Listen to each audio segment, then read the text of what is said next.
E hoje nós temos em nossa companhia a nossa amiga Claudinha, que veio nos trazer a mensagem da noite, e já pedimos para a espiritualidade que lhe auxilie, lhe dê a força necessária para que ela nos traga aquela mensagem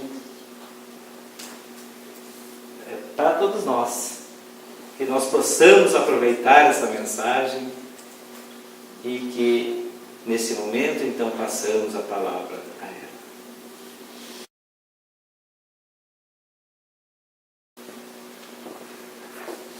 Queridos amigos, queridos irmãos, uma boa noite a todos. Nós agradecemos a acolhida, as palavras carinhosas e que realmente os benfeitores amparem a todos nós, nos deem a inspiração, nos surgiram boas ideias nesse momento em que nós estamos aqui dispostos a aprender, dispostos a receber essa ajuda que está disponível a nós e que muitas vezes pela nossa agitação, pela nossa distração e pelo envolvimento com outros pensamentos que não são tão elevados, nos impedem de captar essas boas inspirações dos benfeitores. E nós queremos falar hoje sobre o tema o que o egoísmo não compreende. E gostaríamos de começar afirmando algo que provavelmente seja o desejo de todos nós: a felicidade. Todos nós queremos ser felizes, todos nós buscamos a felicidade, todos nós fazemos o que fazemos e muitas vezes deixamos de fazer algumas coisas esperando alcançar a felicidade. Mas existem obstáculos à felicidade. E um dos maiores obstáculos à nossa felicidade e ao nosso aprimoramento moral, a pior chaga da humanidade, chaga, aquela ferida, aquela situação de problema, é o egoísmo. É o que nos dizem os benfeitores espirituais nas obras básicas. Em O Evangelho segundo o Espiritismo, lá no capítulo 11, nós vamos encontrar dois textos sobre o egoísmo. Capítulo 11, item 11 e item 12. O item 11 é um texto escrito pelo Espírito Emmanuel, aquele que foi depois de participar da codificação, ele continua o trabalho na doutrina espírita, sendo o mentor espiritual da mediunidade do Chico Xavier. E no outro texto, no item 12 desse capítulo 11, nós vamos ler um texto de Pascal, ambos sobre o egoísmo. E Emmanuel vai nos dizer que o egoísmo é a lepra do coração. A lepra, que nos tempos de Jesus era uma doença muito comum, muito falada, em que as pessoas que a tinham eram expulsas do convívio social, porque não se tinha tratamento, pelo contágio que poderia acontecer e por todo o estigma que acontecia fruto da doença. Mas o problema dessa doença, que é a hanseníase, é que ela faz, no local afetado, provoca uma perda na sensibilidade. Então, além da situação da doença em si, há uma perda da sensibilidade que faz com que a pessoa, não sentindo, possa se ferir ainda mais e causar esses danos que atualmente não se vêem tanto, porque nós temos tratamento para a doença. Mas Emmanuel está fazendo uma figuração, dando um exemplo. O egoísmo é a lepra do coração, ou seja, o egoísmo tira a sensibilidade, nos torna indiferentes. Nós não nos sensibilizamos mais, não nos importamos com a dificuldade do outro, com os problemas, pensando que nós não temos nada a ver com eles. E Pascal, nesse outro texto, vai nos dizer que o egoísmo é a couraça do coração. Então, um diz que é a lepra do coração e outro diz que é a couraça do coração, que o nosso coração estaria envolvido num couro. Por que a gente usa sapato, o calçado? Para proteger. Porque se nós andássemos com os pés descalços, provavelmente nós feriríamos os nossos pés ao andar, com as pedras, com os problemas no relevo, e, enfim, as coisas naturais, um espinho, um caco de vidro, uma tampinha. Pessoas que andam descalças criam uma casca, um cascão no pé que vai proteger, que vai tirar a sensibilidade. Então, para nós nos deslocarmos, nós precisamos usar um calçado que nos tire a sensibilidade para que a gente possa se deslocar. Precisa do sapato, o pé precisa do sapato, mas o coração não precisa dessa couraça, porque vai nos tirar essa sensibilidade de nos importarmos com o outro. Se nós formos ver o conceito de egoísmo, nós vamos ler alguns, que é um deles: amor exagerado aos próprios interesses em detrimento do outro. Outro conceito diz que é o exclusivismo, pensar somente em si. A pessoa toma a si mesmo como referência para tudo. Eu sou o centro da vida, das atenções, tudo para mim, eu primeiro.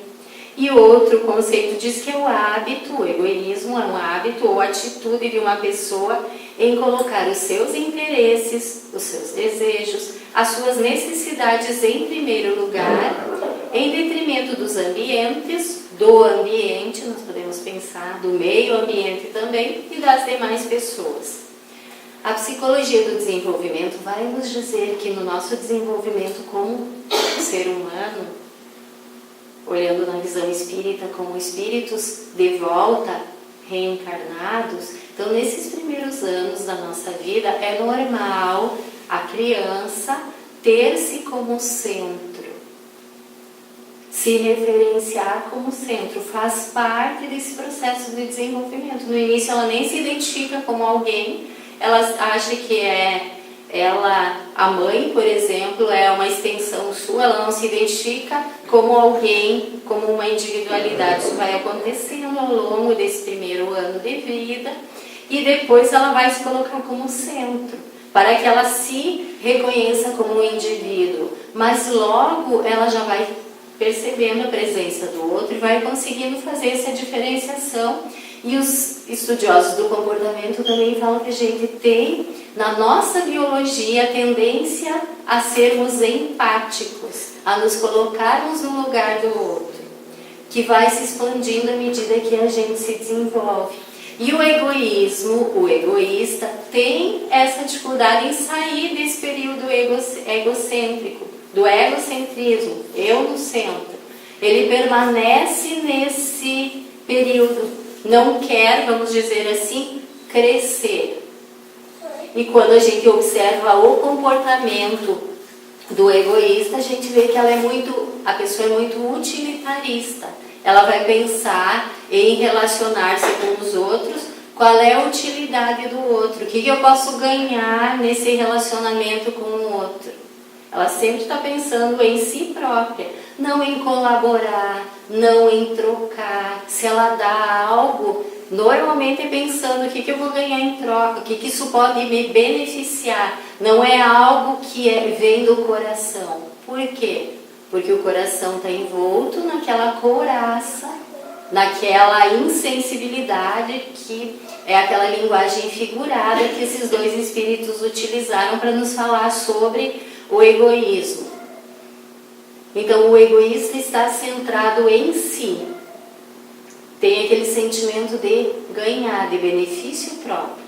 No Livro dos Espíritos, nós vamos ter também, lá no final, depois das leis morais, quando Kardec organiza a parte da perfeição moral, nós vamos ter algumas questões falando sobre o egoísmo também, dizendo-nos realmente dessa chaga da humanidade que é o egoísmo, que nos impede de avançar.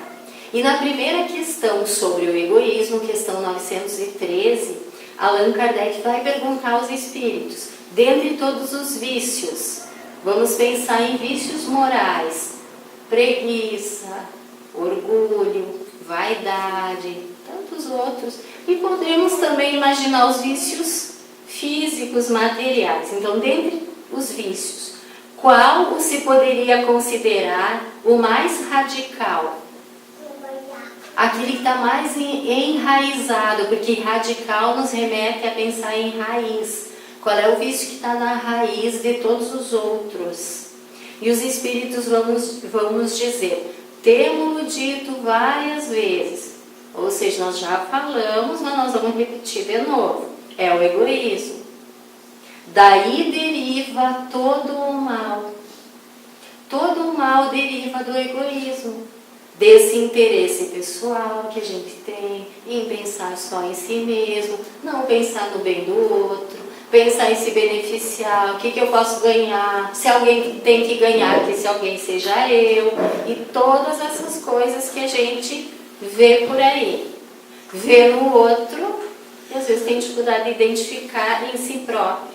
E eles continuam dizendo, estudai todos os vícios e vereis que no fundo de todos, atrás de todos os que estão aparentes, tem o egoísmo. Será que é verdade? Vamos pensar aquela pessoa que tem o vício, ou o hábito, ou a imperfeição da preguiça, por exemplo. Será que por trás, analisando, não tem o egoísmo? Aquela pessoa que tem muita questão da vaidade. E não é só a vaidade de se arrumar. A vaidade é algo mais amplo, mais profundo. Porque é importante as pessoas se sentirem bem, se arrumarem. Não é dessa vaidade que estamos falando. Da autoestima, enfim. Mas do vício da vaidade. Será que não tem o egoísmo por trás? Na violência. Será que na raiz da violência não tem o egoísmo? Que a pessoa se sente atacada em algo, se sentiu em algum momento nos seus interesses e começou a gerar um hábito da violência para conquistar aquilo que ela queria, que ela considerava importante, o poder e tantas outras situações. Então, será que os espíritos realmente não têm razão ao nos afirmarem que por trás de todas as nossas imperfeições que nos causam sofrimento não tem o egoísmo? Provavelmente, se a gente fizer uma análise com profundidade, nós vamos observar que sim. E eles continuam dizendo que de todas as imperfeições humanas, o egoísmo é o mais difícil de se desenraizar. Alguém já experimentou arrancar assim, uma planta? Às vezes é bem fácil, né? A gente dá um puxãozinho e já vem tudo, pronto, resolveu. Mas tem algumas plantas que às vezes tem uma raiz que se espalha, que é muito profunda, e a gente puxa, não sai, puxa de novo, sai uma parte da raiz e o resto fica. A gente viu que não saiu tudo e daqui a pouco volta aquela planta, porque já não conseguiu tirar toda a raiz. Ou a gente puxou, fez força, tirou, achou que tirou tudo, mas daqui a pouco, olha lá, está nascendo de novo. Assim, é uma imagem que a gente pode entender do egoísmo, que se disfarça muitas vezes de várias formas. A gente pensa que já venceu o egoísmo. Daqui a pouco acontece alguma coisa, que mexe com algumas das nossas situações, do nosso interesse pessoal, e a gente vê aparecer de novo o egoísmo, numa atitude impensada, naquela palavra que a gente diz e que não deveria ter dito. Quando nós nos sentimos muitas vezes feridos e dizemos, eu vou dizer umas boas verdades para o fulano, que na verdade não é dizer boas verdades, não é dizer a verdade, é dizer uns desaforos para o fulano, porque nós nos sentimos atacados, não é? Se a gente fosse dizer só a verdade, provavelmente nós não seríamos rudes, agressivos. Então vejamos se não tem esse egoísmo que está enraizado em nós. É o que dizem os espíritos. Mas também eles vão nos dizer que não é impossível vencer. Porque se a gente lê assim a questão isolada, a gente acha, nossa, como é que vão fazer para vencer isso? Se é o vício mais radical, quando a gente acha que venceu, ele aparece de novo. Não é impossível de vencer. Até porque, se a gente for ver nas questões anteriores, Kardec perguntou para os espíritos se teria alguma paixão tão viva, tão irresistível, que a gente não poderia vencer. E os espíritos falam, lá na questão 909, que o que falta é vontade. E às vezes, por fracos e simples esforços, a gente poderia vencer aquilo ali. Falta é vontade. Às vezes a gente diz eu quero, que é a questão 911, mas a vontade é só da boca para fora. A gente se compraz ainda naquelas imperfeições. Mas eles vão nos dizer que o egoísmo vai se enfraquecer à medida em que a vida moral se sobrepujar sobre a vida material. Quando nós mudarmos os nossos interesses, os nossos desejos, que ainda são muito voltados, muito focados para as coisas da vida material. Para o gozar, para o aproveitar. A gente sabe que é espírito, que é imortal, que vai continuar a viver depois da morte, que se agora a gente está enfrentando alguma situação difícil ou de carência, isso é temporário. Se não der para vencer nessa encarnação, que é uma expiação, quem sabe, na próxima nós vamos estar em outra situação. Nós sabemos disso, mas parece que a gente não sabe, porque vive de maneira diferente. Então, à medida que a vida moral se sobrepujar à vida material, nós conseguiremos vencer o egoísmo. E os espíritos vão nos dizer que muitas vezes é o choque que o homem experimenta ao ver o egoísmo do outro, que só pensa em si, faz com que ele se torne egoísta também. O choque que o homem experimenta do egoísmo dos outros é que muitas vezes o faz egoísta, por sentir a necessidade de colocar-se na defensiva. Notando que os outros só pensam em si e não nele, ele-o levado a ocupar-se consigo mais do que com os outros. Quando todo mundo vê que cada um só está pensando em si e desprezando o outro, às vezes puxando o tapete do outro, o indivíduo vai pensar, se eu não cuidar de mim, ninguém vai cuidar, então vou cuidar dos meus interesses. E nós fortalecemos o egoísmo em nós. Porque cada um está sendo cada vez mais egoísta. E então Kardec faz um belo comentário a essa assertiva dos espíritos, falando a respeito da necessidade da educação. Não da educação intelectual propriamente, que também é importante, mas da educação moral. E aí ele vai nos dizer que é importante que a gente invista na arte de educar, mudar o caráter. Ele está nos dizendo que nós precisamos começar a pensar, a nos educarmos, por exemplo, em relação ao egoísmo. Já pensou se houvesse um interesse geral em educar as pessoas para serem altruístas?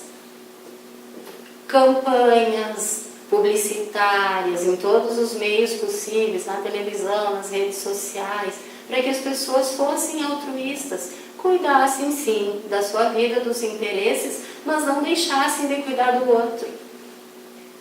Já pensamos que revolução isso iria causar? Porque hoje em dia nós vemos essa exacerbação do egoísmo. Então ele vai dizer da importância de reformar inclusive as instituições com relação a isso. De que todo mundo pudesse pensar de maneira diferente. E que instituições ele está falando? Começa na família, que é a primeira instituição, as instituições de ensino, as outras instituições. Se todo mundo pensasse em fazer essa educação moral, nós teríamos um mundo diferente. E os espíritos, para encerrar essa reflexão, vão nos dizer sobre o egoísmo, vão nos dizer que era preciso que o egoísmo produzisse muito mal para que se fizesse necessário extirpá-lo. E é o que nós estamos vivendo hoje. O exacerbar do egoísmo. E aí a gente mata, não nós, né? Não matamos, mas vemos uma banalização da vida e por qualquer motivo se mata o outro. As pessoas se acham no direito de agredir porque alguém cortou a frente no trânsito. É o exacerbar do egoísmo.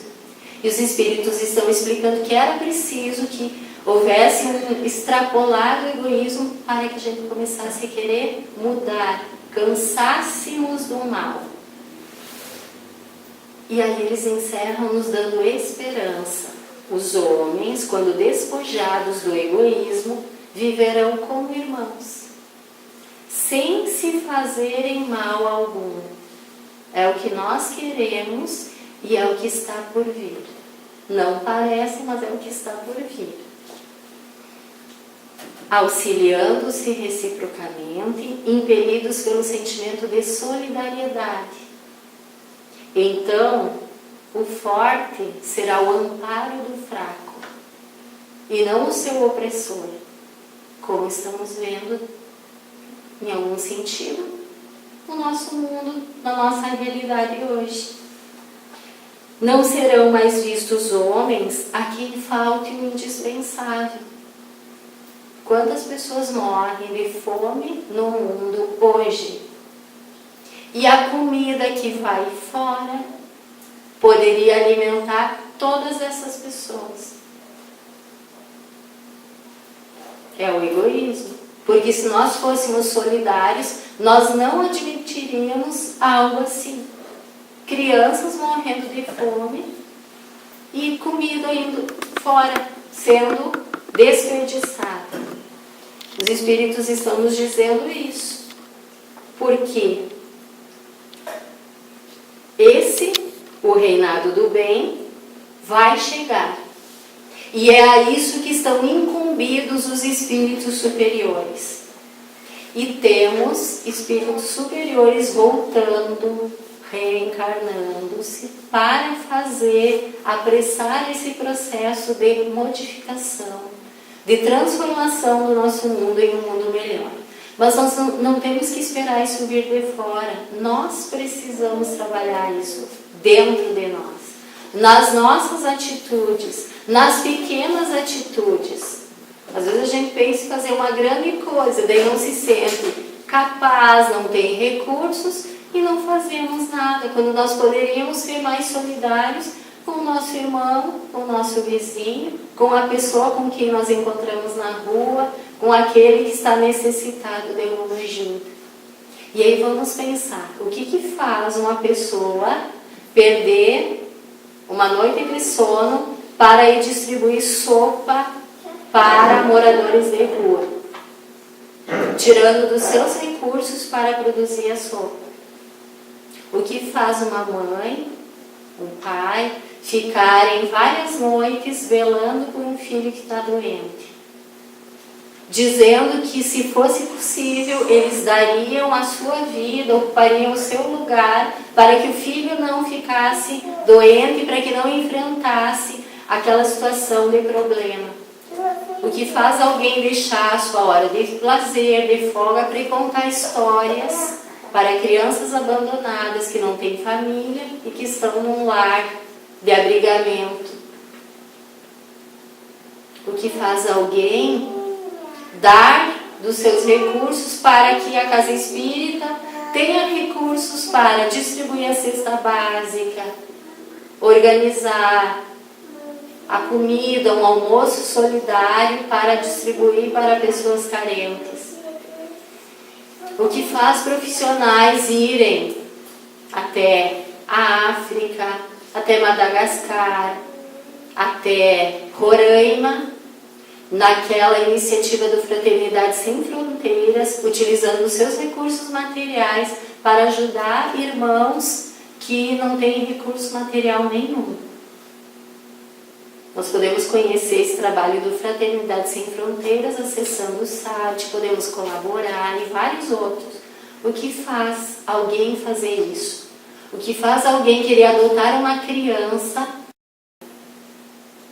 é o amor que faz com que alguém saia da sua casa de madrugada para atender alguém em necessidade.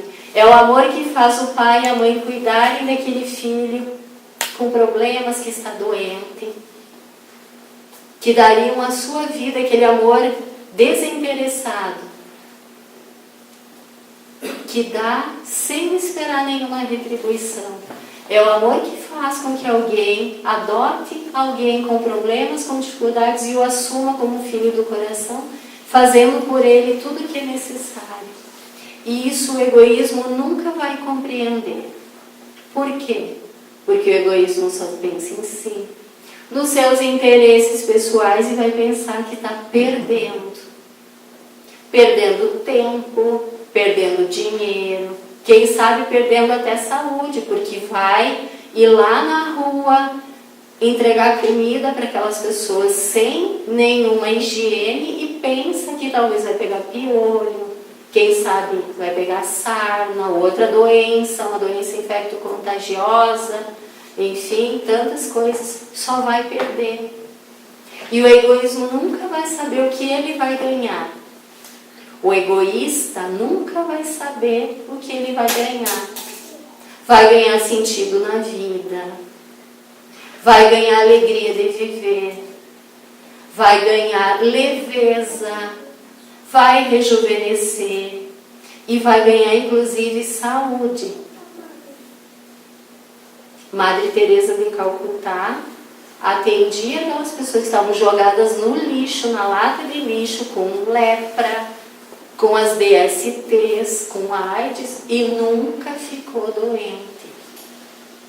E era aquela pessoa franzininha, a nossa irmã Dulce, o nosso Chico, e tantos outros, e uns desconhecidos que a gente não conhece, porque tinham esse amor no coração. E para não dizer que a ciência oficial não fala disso, nesse livro aqui, que é o que todo mundo quer, quem sabe, um livro do Deepak Chopra, que é um médico indiano, depois se naturalizou norte-americano, e o título do livro é Torne-se mais jovem e viva por mais tempo. Não é o que a gente quer? Ficar mais jovem, viver mais tempo? Pois é. Então ele vai dar várias dicas de alimentação, de respiração, enfim, bem interessante o livro. E tem um capítulo aqui, lá no final, que ele vai dizer que você pode retardar a sua idade biológica através do amor. Coisa que o egoísmo nunca vai entender. Aí vou ter que botar meu óculos para ler, que a letrinha foi feita muito pequena. E ele vai dizer que você pode retardar a sua idade biológica através do amor, porque o amor é a essência da vida. Para os seres humanos, o amor é algo mais, ou tão mais essencial do que a comida. O amor não é apenas uma experiência psicológica, mas também biológica. Ele transforma a nossa biologia. Amar transforma a biologia.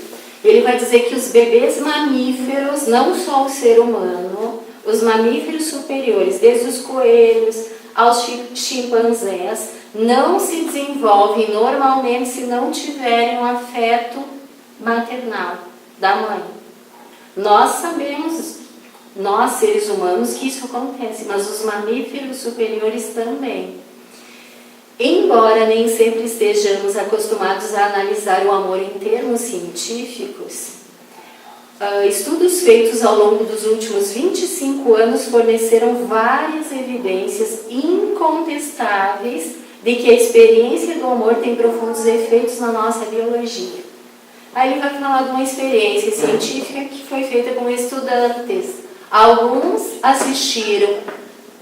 Eles assistiram um filme em que a Madre Teresa de Calcutá estava atendendo crianças. Foram verificados os níveis das células imunitárias e houve um aumento depois que eles assistiram aquele filme.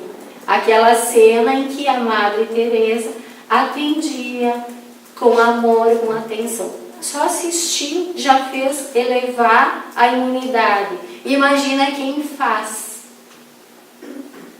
E quando assistiram um filme de violência, filme de guerra, era diminuída a quantidade, enfim, das células imunitárias. Estudos de David Spiegel, da Universidade de Stanford, ensinaram que as mulheres que enfrentam cânceres metásticos e que atuam em grupos de apoio,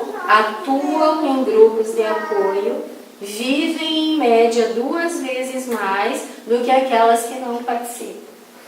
Que o grupo de apoio, além de dar apoio, faz com que a outra pessoa tenha que ajudar o outro.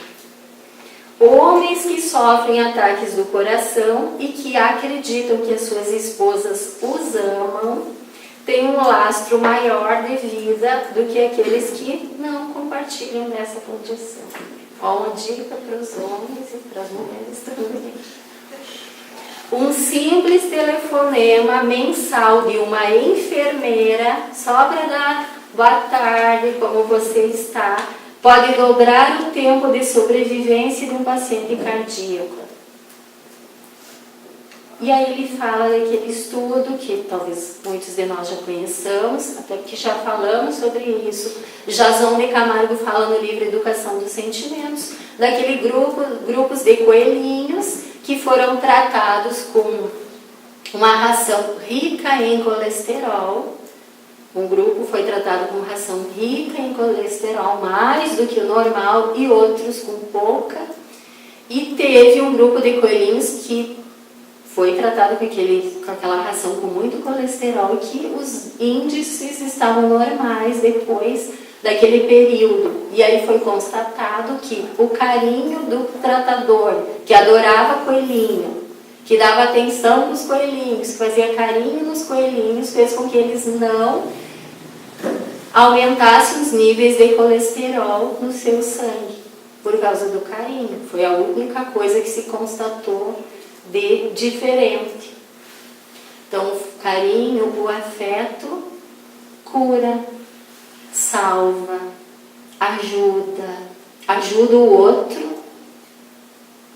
porque às vezes a gente está numa situação que nós precisamos da ajuda de alguém, mas ajuda é aquele que faz também. Nós estamos no mês do Setembro Amarelo, que é esse mês de valorização da vida, de campanha de informações com relação à questão do suicídio, que tem níveis alarmantes no mundo e no Brasil.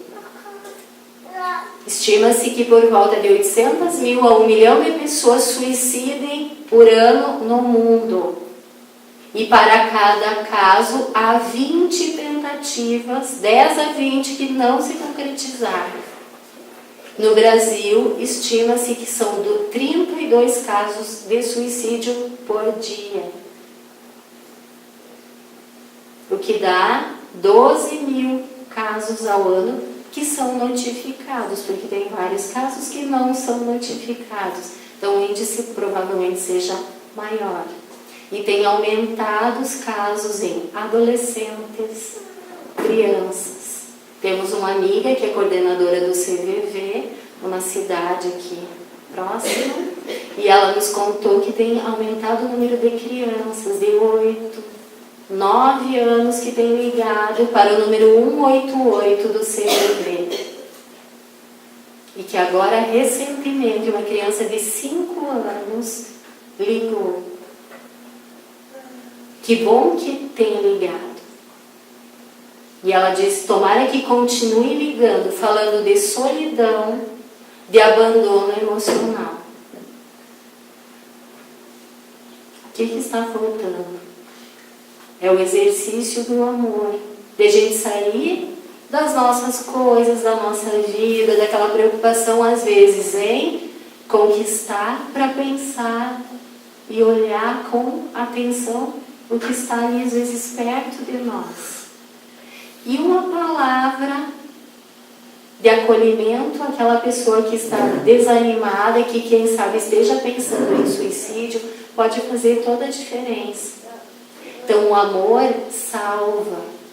O amor cura. Nós vimos, é um livro de um médico que não é espírita, mas que, claro, tem uma visão mais alargada da vida, mais espiritualizada, e que está nos falando dessa situação. Amar prolonga a vida, nos torna mais jovens, a gente vê a pessoa que está feliz, que pensa no outro, que está integrada num trabalho voluntário, ela é mais jovial. Aquelas coisas que nos incomodam tanto, às vezes são coisas tão pequenas, quando a gente começa a pensar no outro e a se deixar de lado, elas se tornam, às vezes, até desaparecem. Os problemas às vezes desaparecem, porque às vezes a gente fica criando problema onde ele não existe. O amor nos liberta. O amor lembra a gente que a gente está vivo. Faz a gente se sentir vivo, útil. Então vale a pena amar. Se nós queremos vencer essa lepra do coração, tirar esse couro, essa couraça que envolve o nosso coração, aprendamos a amar. E Kardec vai nos dizer lá no Evangelho segundo o Espiritismo que o amor resume toda inteira a doutrina de Jesus. Se nós fôssemos resumir a doutrina de Jesus numa palavra, seria amor. Por que Jesus veio para a Terra? Por amor. Ele não precisava vir. Ele não precisava reencarnar, mas era um espírito puro. E vir para um mundinho tão complicado naquela época, que agora parece que nós temos esse novo momento das dificuldades, e Jesus está aqui de volta através da doutrina espírita, nos convidando a amar, a exercitar esse amor que ele veio nos mostrar. Nunca se negou a atender alguém, a conversar com alguém, a dizer alguma palavra que fizesse a diferença na vida de alguém. Mostrou a importância do perdão, de ser solidário, de esquecer um pouco de si para pensar no outro. E o amor vai despertar aquilo que a gente tem de melhor em nós. Que é o amor, que é a maior das virtudes, mas que tem por filhos a fé, a esperança, a solidariedade, o altruísmo. Se nós ouvimos aquela frase que os espíritos disseram, que o egoísmo do outro muitas vezes nos torna egoístas, será que o amor que a gente experimenta de alguém não pode despertar o amor que eu tenho dentro de mim? Se eu estou na pior situação e alguém tem um gesto de atenção, de carinho para comigo, será que isso não vai despertar em mim o amor? E que eu também posso fazer esse gesto por alguém que vai fazer a diferença na vida do outro? E foi isso que fez o amor, despertou na Yolanda esse amor que ela trazia. Yolanda era uma empregada doméstica. É uma história verdadeira, real, que foi escrita no caderno Vida. Aquele caderno da 0 hora, que traz temáticas sobre a saúde, que tem um médico, um cirurgião, JJ Camargo, que escreve uma coluna desse caderno da 0 Hora. E ele vai contar do Alex, que era um bebezinho que nasceu de 5 meses de gestação, prematuro então, só que ele não nasceu no hospital, ele foi abandonado num container em Porto Alegre, no inverno, e sobreviveu. Alguém achou o Alex, levou para o hospital, teve várias paradas cardiorrespiratórias, mas era um guerreiro e sobreviveu. Nunca se descobriu quem era a família e quem o abandonou. O Alex ficou 1 ano no hospital com dificuldades respiratórias, ficou com uma paralisia num lado do corpo, uma paralisia facial, teve atraso no desenvolvimento, várias situações naturais frente a toda essa história de abandono, prematuridade, não nasceu no hospital, frio no inverno e tantas outras coisas que aconteceram. Quando o Alex estava bem para dar alta, ele foi para uma casa de passagem de 1 ano, poderia ficar até os 3 ali, se alguém o adotasse, iria para uma família, senão teria que ir para um lar, onde vão essas crianças após essa idade. E toda vez que vinha então alguém para casais, alguma pessoa para escolher alguma criança para adotar, as tias lá arrumavam as crianças todas bonitinhas e nunca ninguém escolheu o Alex. E a Yolanda era uma voluntária desse lar, uma empregada doméstica, que tinha 2 filhos, não tinha se casado, uma condição financeira bem pobre, vamos dizer assim. Mas ela encontrava tempo de exercitar o amor. Chegou o dia em que o Alex completou 3 aninhos. Tinha que sair do lar, daquela casa de passagem, e ir para uma casa de abrigamento. Aí as tias organizaram uma festinha para o aniversário do Alex, ele estava muito feliz, cantaram parabéns, comeram um docinho, um bolo. E aí o Alex começou a passar de colo em colo, as tias dando beijos, ele feliz porque estava ganhando carinho, mal, nem sabia que teria que sair dali. E foi passando de colo em colo, e a última pessoa a pegá-lo no colo para dar um beijo, um abraço, foi a Yolanda. E todas elas chorando porque eu senti falta do Alex e sabia que provavelmente o Alex ficaria naquele lugar por muito tempo. Porque quanto mais o tempo passa, mais uma criança cresce, e uma criança com deficiência, mais ainda, as pessoas acabam não escolhendo para adotar. E aí quando a Yolanda pegou no colo, e o Alex sempre demonstrou uma predileção por ela. Eles tinham uma afinidade. Ela chegou, deu uns beijos na bochecha tortinha, pela paralisia facial, e aí ela disse para as colegas dela: arrumem as mochilas do Alex, que o Alex vai para casa comigo. Ele já se acostumou a viver na pobreza, é um guerreiro, sobreviveu até agora, e onde come em 3, come em 4.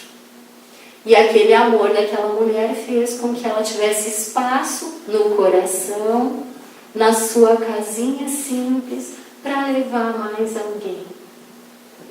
É um belo exemplo de como o amor supera o egoísmo, supera os males e faz com que a gente possa realmente cumprir a nossa função aqui na Terra, que é distribuir amor e é aprender a amar. Que possamos então aprender a amar. Que tudo que a gente faça, que a gente coloque amor no olhar, nas palavras, ao alcançar um copo de água para alguém, ao dar alguma coisa, a dizer algo, porque esse algo que a gente disser pode fazer toda a diferença na vida dessa pessoa e, por consequência, na nossa também. Que nós vamos estar felizes por estarmos cumprindo nosso papel na obra da criação. Que Jesus nos abençoe e nos envolva no seu amor misericordioso e que Ele nos toque para que a gente também aprenda ou expanda esse amor que que a gente já tem no nosso coração. Muito obrigada.